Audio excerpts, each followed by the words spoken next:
January 15, 1947, Los Angeles. A mother and her daughter are walking near Norton Avenue when they see something pale in the grass. At first, they think it's a mannequin. It isn't. It's the body of a young woman, cut in half, drained of blood, and posed deliberately. Her name was Elizabeth Short. Within hours, the city would give her a nickname that would echo for decades: the Black Dahlia. It became the most infamous, unsolved murder in Hollywood history. And it's still a mystery today. Elizabeth Short was born in 1924 in Boston. Her childhood wasn't easy. Her father disappeared during the Great Depression, leaving the family to struggle. As a teen, she was fascinated by movies and dreamed of becoming an actress. She moved to California in her early 20s, hoping to make it big.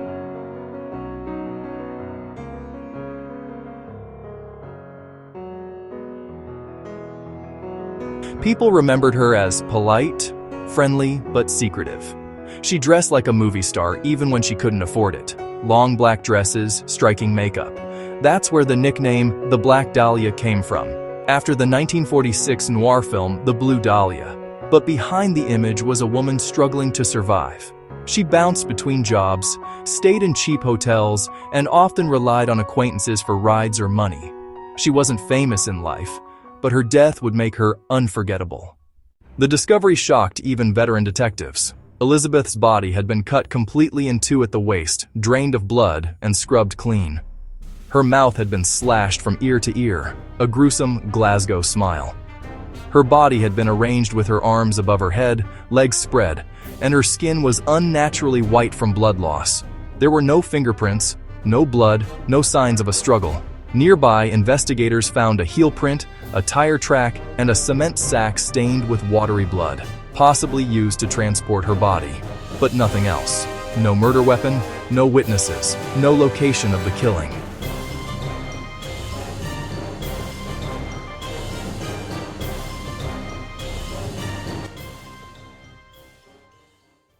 The next morning, the Los Angeles Examiner got the scoop before the police had even notified her family. Reporters actually phoned Elizabeth's mother in Massachusetts, pretending she had won a beauty contest, just to get quotes, and then told her her daughter was dead. The story went national overnight. The city was obsessed. Gruesome photos, wild rumors, and endless speculation filled every paper. The case created moral panic about Hollywood nightlife, women living alone, and the dark side of fame. The LAPD assigned over 60 officers and detectives to the case. For weeks, hundreds of people were questioned. Soldiers, ex-boyfriends, bar owners, anyone who had seen her in her last days.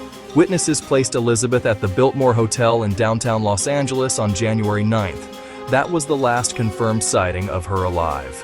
She was seen making a phone call in the lobby around 10 p.m., then leaving with a man never to be seen again.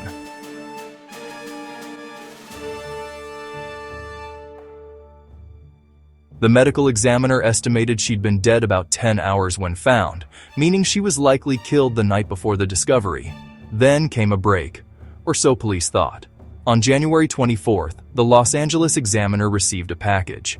Inside were Elizabeth's birth certificate, social security card, photos, and an address book with the name Mark Hansen embossed on the cover. Everything had been cleaned with gasoline. No fingerprints. The letter was pasted together from magazine clippings and signed, "The Black Dahlia Avenger." Later, another note said, "I will give up in Dahlia killing if I get 10 years. Don't try to find me." The handwriting matched samples sent to the LAPD, but no match was ever confirmed.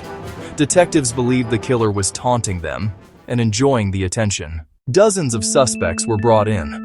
The first big name was Mark Hansen, the Hollywood nightclub owner whose address book was mailed to the paper. He admitted knowing Elizabeth. She'd stayed in his guest house for a few weeks. But he denied any involvement. No evidence tied him to the murder. Then there was Leslie Dillon, a bellhop and writer who seemed to know disturbing details of the crime, things the public didn't. He described how she was cut in half, where her body was found, even the gasoline cleaning. Police arrested him, but later discovered he'd learned much of it from newspaper leaks. The case against him collapsed.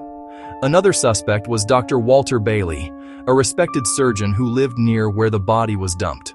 His daughter was a friend of Elizabeth's sister, and after his death, relatives claimed he had a violent temper and mental decline. He had the medical skill, but again, no proof. Every suspect seemed close, but none stuck. In total, more than 60 people confessed. All of them false. Then came the most infamous theory, the one that still fascinates people today.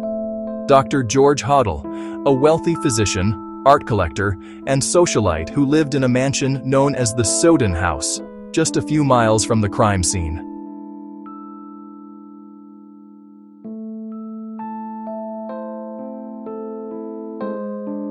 In 1949, the LAPD actually bugged Hodel's home as part of a separate investigation. The recordings captured him making several bizarre statements, including one that said, "Supposin' I did kill the Black Dahlia, they can't prove it now." Hodel was also linked to a previous scandal. He'd been accused of sexually abusing his daughter, though acquitted in court. His own son, retired homicide detective Steve Hodel, later reopened the files. He found old photographs of a dark-haired woman who looked just like Elizabeth Short among his father's possessions.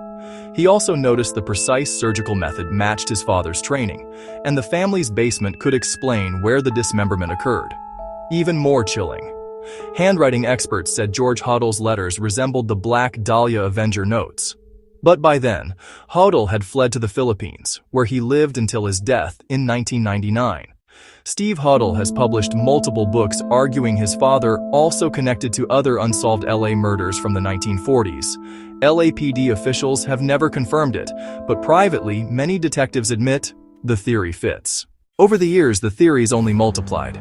Some link the case to the Cleveland torso murders, another series of gruesome dismemberments in the 1930s, suggesting a serial killer who moved west. Others believe it was someone inside the film industry, an editor or makeup artist, explaining the posed nature of the body. There's even a theory that Elizabeth was accidentally killed during a private fetish party and that powerful people covered it up. None of it's proven. The LAPD case file is thousands of pages long, and officially, it's still open. The Black Dahlia murder became more than a crime. It became a symbol. A story about how fame, violence, and media obsession collided in post-war Hollywood. Her death inspired dozens of books, TV series, and films. But through it all, the truth never surfaced. Elizabeth Short was 22. She came to Los Angeles chasing a dream, and ended up as a mystery the city can't forget. Maybe her killer's name is hidden somewhere in those old police files. Maybe he's been dead for decades. But until it's solved, the legend of the Black Dahlia will always haunt Los Angeles.